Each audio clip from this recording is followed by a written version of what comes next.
இலங்கை மீதான தீர்மானத்தை கொண்டு வந்த நாடுகளில் மிக முக்கியமான நாடு பிரிட்டன். அந்த நாட்டுடைய தூதர் திரு ஜூலியன் பிரேத்வேட் அவர்கள் நம்முடைய ஜெனீவாவில் இணைகிறார். Thank you, Your Excellency, for agreeing to talk to us. This resolution is now successfully adopted.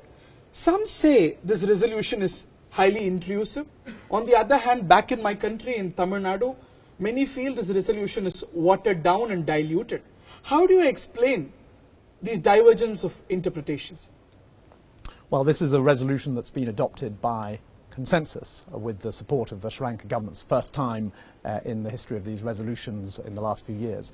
And it is, it's a resolution that has a clear mechanism for domestic follow-up with international participation, but fundamentally it has the support of the government of Sri Lanka for the first time, and this is what will ensure that there really is implementation, because implementation is only possible with a strong partnership, including with the international community, and domestically led, driven forward, but with strong support and a strong mechanism and what we think is a credible mechanism for both reconciliation and critically for accountability. The next concern is about the implementation in entirety. What measures do you think are required to ensure the implementation in entirety of this resolution? Well, first of all, it needs to be taken forward by the government of Sri Lanka, and the co-sponsorship by the government of Sri Lanka is an important part of ensuring that that will happen. Nothing is possible unless the government itself is committed to taking this forward. That's true. And this co-sponsorship is a very good sign of that. But implementation is everything, you're absolutely right. And the first step is for there to be broad consultations with all of those communities that are affected. And I welcome the fact that the government of Sri Lanka in its statement today did commit to that first step of consultation. Secondly, there needs to be a mechanism which the government of Sri Lanka will set up, but with strong international partnership, supporting it to ensure that it is credible and effective and that it does deliver the reconciliation and critically the accountability that is so important. And thirdly, this resolution, just to finish, also commits to the reform of domestic law that will ensure that it is possible to have a transitional justice process that leads to real accountability and for those who did commit crimes to be punished. What will be the role of the United Kingdom as the main sponsor of this resolution in the process of its implementation?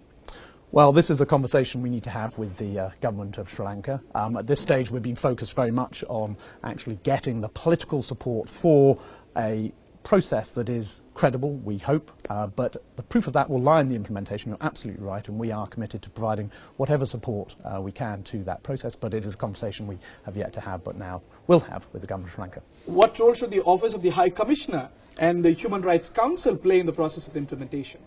Well, they are critically going to be part of this process. They're going to be part of providing support, technical assistance to the government of Sri Lanka as they set up this mechanism and take it forwards. Also, critically, this resolution does commit to an oral update by the High Commissioner for Human Rights on how the process is progressing in June of next year, and then in the March of 2017 a full report on this process. So they will still be involved in a way that we think is right and in a way that will provide support now for a process. We've moved from a phase where we were agreeing resolutions in the teeth of opposition from the government of Sri Lanka to actually reaching an agreement on a way forward with the support of the government of Sri Lanka. It is a very important step, but implementation will be key. Another complaint is that this resolution has deviated or diluted the recommendations made by the High Commissioner, especially on the hybridity of the mechanism. The High Commissioner said for the accountability mechanism in Sri Lanka to work, it should be more than domestic. But the complaint is this is more or less domestic, leaving the jurisdiction to Sri Lanka. There's going to be a domestic process, domestically led process, but critically what the resolution says and what the government of Sri Lanka has accepted is that there will be an international partnership, international participation of Commonwealth and foreign judges, prosecutors, investigators. And we think that's a very important part of ensuring that this mechanism is correct. That was not prescribed by the High Commissioner. But the Commonwealth, I mean, this is a Commonwealth country. Sri Lanka is a Commonwealth country. There are Commonwealth countries like the United Kingdom who are absolutely committed to supporting this process. And also, of course, we share, many Commonwealth countries share many traditions, legal traditions, that mean that judges from those Commonwealth countries will be able to play a part supporting a process, but bringing their expertise and their credibility into a legal process which will have resonance for Commonwealth judges coming from other common law jurisdictions. Your critics allege that you have taken some sort of a U-turn. Earlier, your Prime Minister, while he was in Jaffna and other stages, said there should be a complete international investigation. But the mechanism that has come through the resolution is not all that international, not completely international at least.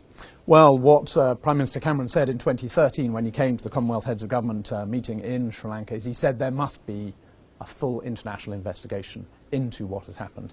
And through the work that has been done here and through the Office of the High Commissioner, there has been that international investigation. And we saw this very important report that was presented indeed at this session of the Human Rights Council. So we have had the international investigation that we called for. It has been credible and it has not pulled any punches.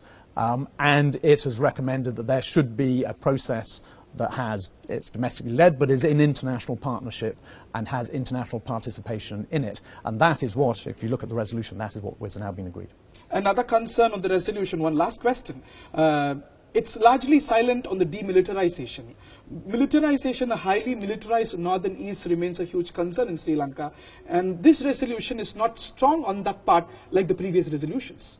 This resolution is focused particularly on the reconciliation and accountability process.